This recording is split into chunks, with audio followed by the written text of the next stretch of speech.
എറണാകുളം ജില്ലയിൽ കോട്ടുവള്ളി വില്ലേജിൽ കൈതാരമെന്ന സ്ഥലത്താണ് ഈ കാണുന്ന 2 ഏക്കർ 20 സെന്റ് സ്ഥലം സ്ഥിതി ചെയ്യുന്നത്.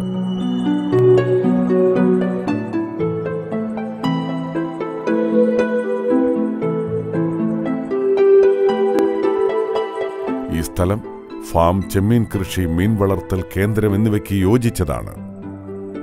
പറവൂർ ടൗണിൽ നിന്നും 3 കിലോമീറ്റർ മാറിയുള്ള ഈ സ്ഥലത്തിനടുത്തായി ആരാധനാലയങ്ങൾ, വിദ്യാഭ്യാസ സ്ഥാപനങ്ങൾ, ഹോസ്പിറ്റൽ, ബാങ്ക് തുടങ്ങിയവ സ്ഥിതി ചെയ്യുന്നു. എറണാകുളം ജില്ലയിൽ കോട്ടുവള്ളി വില്ലേജിൽ കൈതാരമെന്ന സ്ഥലത്തുള്ള ഈ പ്രോപ്പർട്ടിയെക്കുറിച്ചുള്ള കൂടുതൽ വിവരങ്ങൾക്കായി വിളിക്കേണ്ട നമ്പർ 8089566260, 8089280523, 91427390006.